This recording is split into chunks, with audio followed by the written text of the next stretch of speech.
Man, it's so tough being a genius. Whenever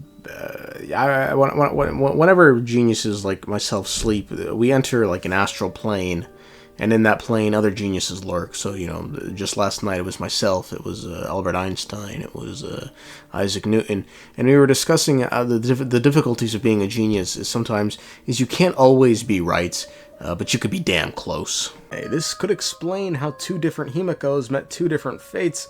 Maybe during the games, Himeko made an imaginea of herself for whatever reason. This version died in the slaughter and was buried.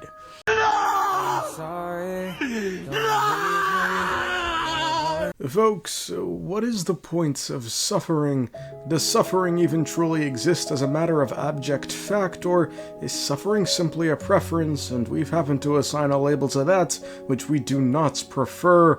When asked who suffered the most in Star Rail, some might jump to answers like Finan or Cyrene because they were stuck in a never-ending cycle that went on for 33 million times, but this doesn't have meaning to me. The timescales involved here are so long and the number is just too grand. 33 million? Like, what does that even mean? I can't possibly relate to this suffering, so it's meaningless. If you adopt the position that suffering only has meaning insofar as it can be experienced or understood, then this situation is quite literally meaningless. It's funny. Dottore actually said something along the lines of this a few patches ago over in Genshin. If I had you sit here for a week, I imagine people might sympathize. But if I left you here for 100, 1,000, or 10,000 years, the sheer size of that number would cause it to lose all meaning to them. They would not have the capacity to comprehend your suffering, and thus they could not empathize. So this takes me to this patch, where a new contender has come blasting through the doors of, suffering, because the revelations surrounding Himeko this patch genuinely gave me pause, because it was a far darker twist than I could have ever expected a game like this to make, and I, unfortunately, could relate to it personally and on a deep level, seeing as, I'm not going to spoil it, but when I was 6 years old, I took a life. I killed a goat over in the plains of Ethiopia. Anyway, I want to talk about it, but I know there are going to be some people who no longer play the game that watch these videos and these recaps, so I'm not going to do like a full recap for this patch, just because this was like a 3-hour long story quest. It was like really, really short, and half of it was just like Blade's backstory, which I don't give a fuck. I just don't, man. I already know his backstory. I'm sorry, but we've known his backstory for like 3 fucking years. I don't care anymore. So here's just like a super duper short recap highlighting the important stuff. At the center of Ahatopia is not the divine corpus of Ouroboros the Veracity, but rather one of their divine husks that they have shed. Important to note, this is not the only husk that they have shed, as their remains are also on another planet, that being Vonwalk. There, Dr. Primitive tried accessing those remains, but was stopped by the Galaxy Rangers. Meanwhile, Asat Pramad is on Ahatopia to get his hands on the remains of Ouroboros. According to Ron May, many worlds have husks of the Veracity, and every single world like Ahatopia uses the power of the Abundance to suppress the remains of the Eon. This is the true purpose of the Phantom Moon games, suppress those remains of Ouroboros. While Yao Guang says she doesn't know if Ouroboros is dead or alive, during a FaceTime call with Ron May, she states Ouroboros has long been dead, and as for how, it might have something to do with the third way an Eon can die, which we found out this patch. If you remember, many years ago, Kafka told us there are 3 ways an Eon can die. The first, their path gets devoured by another path. The second, they get killed by another Eon, but we never knew that third way, and we just found out now, and it's this. Forcing an Eon away from their path. Why is this relevant to Ouroboros? Well, Ron May says while studying Leviathan carcasses, which Ouroboros is a Leviathan, she noticed something odd. At the exact same time, all creatures of the Veracity lost their taste buds, meaning a concept was lost from the path of Veracity. That being joy. Given taste buds provide pleasure, this suggests Aha the Elation stole the primum mobile from the path of veracity, but again, this is just Ronmay's speculation. Asat Pramad's goal, however, seems to be to reignite the ancient conflict between the veracity and the elation to kill off the elation. Asat Pramad, you see, was once the most renowned masked fool there was. Back then, his name was En route, and one day, after he'd allegedly heard 30 trillion jokes, again with just these big nonsensical numbers, he stated elation has been dead a long time, and then he simply got tired of jokes, took off his mask, and was never heard from again. Inside the Worlds in Canvas, we found Graphia, again at the request of Evanescia, and she gives us a brief history lesson of what happened long, long ago, stating when she was young, she saw the crashed Express and the Nameless alongside it who fought the Antimatter Legion till death. Graphia then entered the Phantom Moon Games, and for the first time, the 8 supplicants all worked together to defeat Asat Pramad, who was invading the worlds, but she failed. She neither won the games nor defeated Asat Pramad, so she then, in a desperate bid, used every last bit of power she had to paint the world into a scroll to keep Asat Pramad out. So long as the scroll holds, Pramad won't be able to access Ouroboros' remains. We then head to watch Blade just rid himself of Shuhu by throwing himself into the remains of Ouroboros. I suppose part of the tension this patch was, oh my god, is Blade gonna die doing this? The answer was no, to the fucking surprise of everyone. Farewell.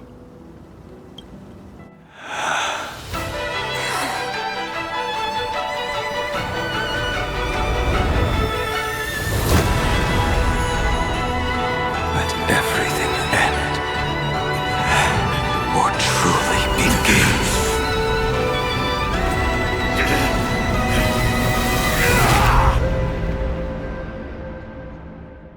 Elsewhere, Pearl and Himeko are discussing something wrong with Ryusuke. All the worlds Ryusuke has painted in his portfolio, the ones he visited off-world, are worlds that have since been annihilated by Asat Pramad. Some ideas are floated between the two as to why this is the case. Perhaps Ryusuke was chasing the Lord Ravager, or perhaps Ryusuke is working with Asat Pramad by force or by choice. Either way, Himeko heads to confront her father, but doesn't press him for answers right away, instead choosing to first tell her father what happened 15 years ago.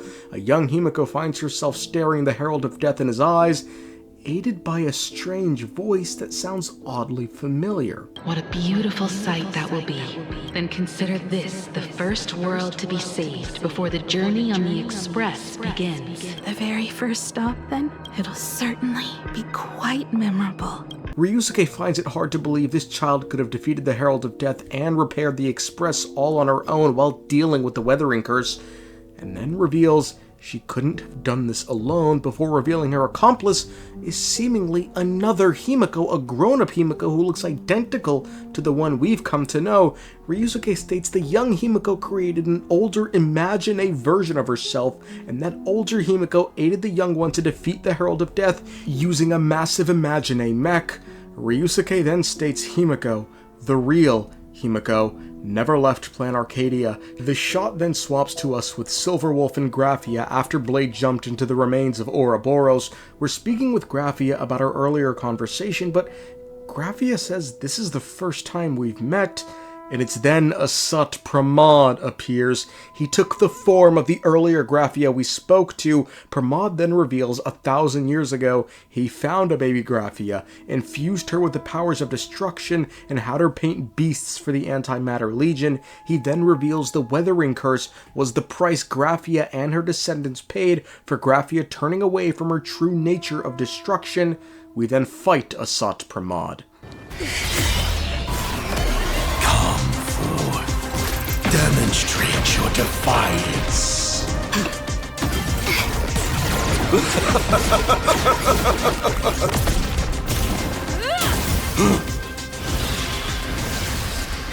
Is it over? Watch out! Pity. Such a clean strike. But the odds of success are 0.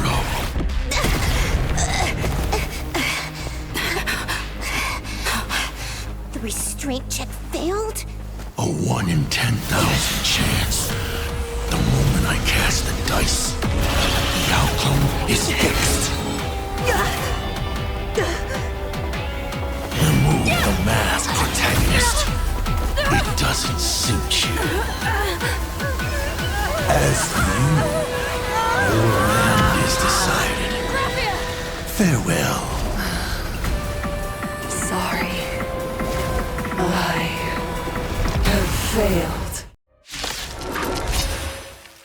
We need to finish this fast and catch up to Asat Pramad. Looks like I have to use level 999 one more time. No need for that. If a sword is needed, let it be mine.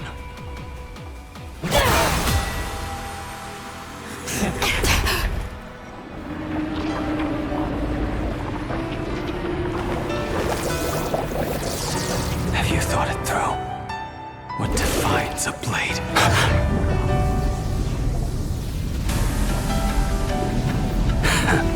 The sharpness that endures after all has worn away.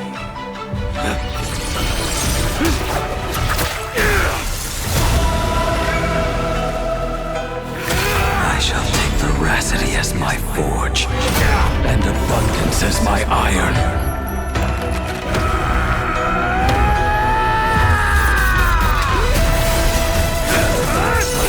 Die a thousand deaths. Tempered into a blade!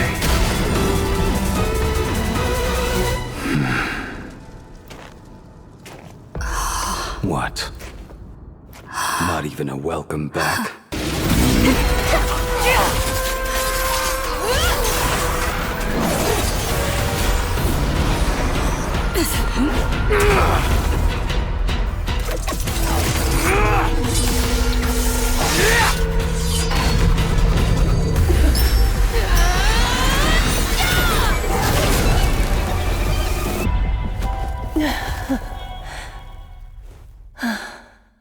We've returned Graphia to normal, but Blade says we need to leave because the remains of Ouroboros are starting to stir. Blade then says he's joining the Phantom Moon Games as a supplicant.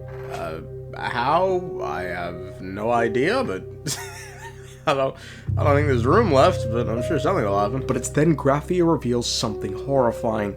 Asat Pramad has the power to appear in many different places at the same time. We realize Himeko is in trouble, and it's then we swap back to where Himeko demands to know who's impersonating her father. He doesn't answer, but rather asks her to guess the answer to a question. Why don't you try to guess at what exact point did I take Ryusuke's place? He reveals he killed the real Ryusuke many years ago when Ryusuke tried to find him to put a stop to the weathering curse. He then reveals when it was he started to impersonate Ryusuke. That year, Himeko was 6. At her mother's funeral, she met her father for the first time. You are lying. I have told you only one lie in all these years, my dear daughter. Nice to meet you. I'm your father, Ryusuke. Himeko asks, why do all this? Why play this part for years? And Pramad simply responds, it was fun. And it's then he begins to make his move across all of Ahatopia. Hey, can you hear me? Someone who looks like Asat Pramad just showed up at the tavern. We are under attack by Asat Pramad. Dan Heng and I will do everything we can to cover Yao Guang. But just before reveals one last fact. The real Himeko is dead. She simply could not journey beyond the skies and now rests here forever. The one standing before him, the one who left Ahatopia and became the navigator of the Express, is the imagination she created to help defeat the Herald of Death.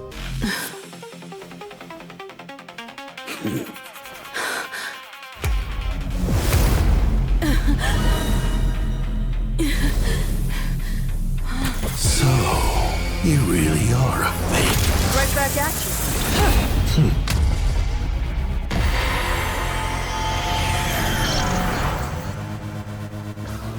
O denizens of this Arcadia, lost in its splendor, once I beheld the Astral Express rise again towards the stars. Since then, you have known 15 long years of unbroken peace.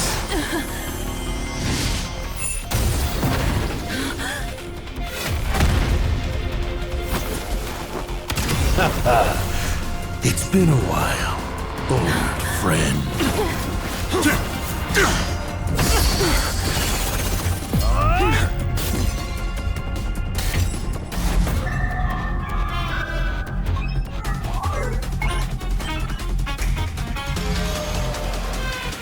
For 15 years it was I, Asat Pramad, who delivered every promise of beauty to this Arcadia in advance.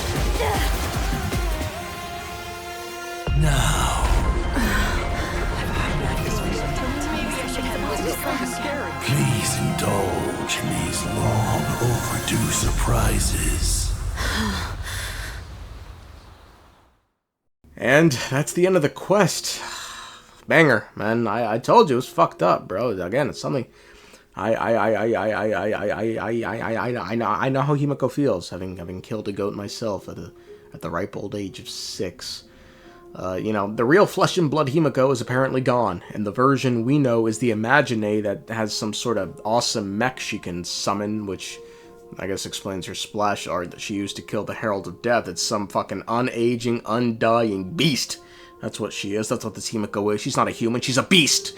Now, what's odd is we've considered this possibility following the first patch when Ryusuke reveals himeko is dead, but we ruled it out because Imagine shouldn't be able to live off Planet Arcadia. I'll just play the clip. A possibility, even the slimmest, that the one we've come to know over all these years isn't himeko, but an imposter.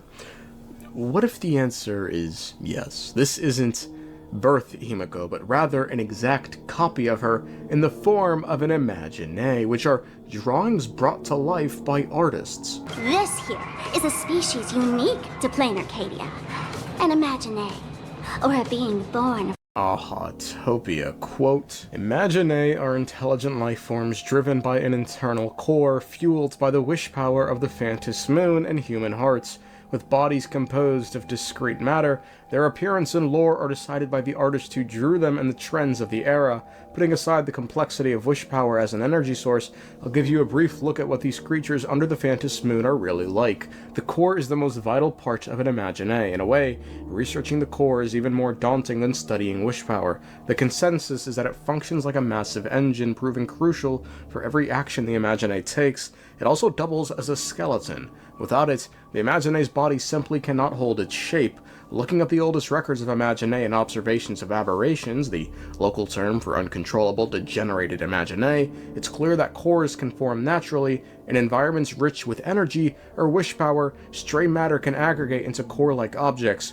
So given all this, while an Imagine himeko could have been created by whomever, it would appear that once it left the world of Ahatopia and was no longer under the care of the Phantom Moon, its form most likely would have dissipated when the energy ran out, so, tough to see that we could have been traveling with an Imagine to all these different worlds. So what needs to be answered then is, how did this Imagine survive without the care of the Phantom Moon? Clearly something is going on here, but what? Maybe the two fused. I imagine it's going to be something like that, so that we're not sitting here like, oh my god, you fucking body snatched the real himeko. And it's like, nah, they just fused. I don't know, we'll see. But Now, as for the other topic, Ouroboros, are they really dead? I truly hope not. Ouroboros, back that ass up.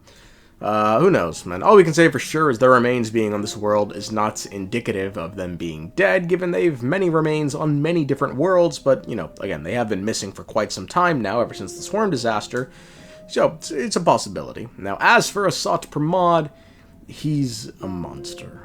Not only does he have the power to appear in many different places at once, take the form of whoever he wants, he seems to have probability maxing, which... Okay, we'll see what it takes to defeat this guy.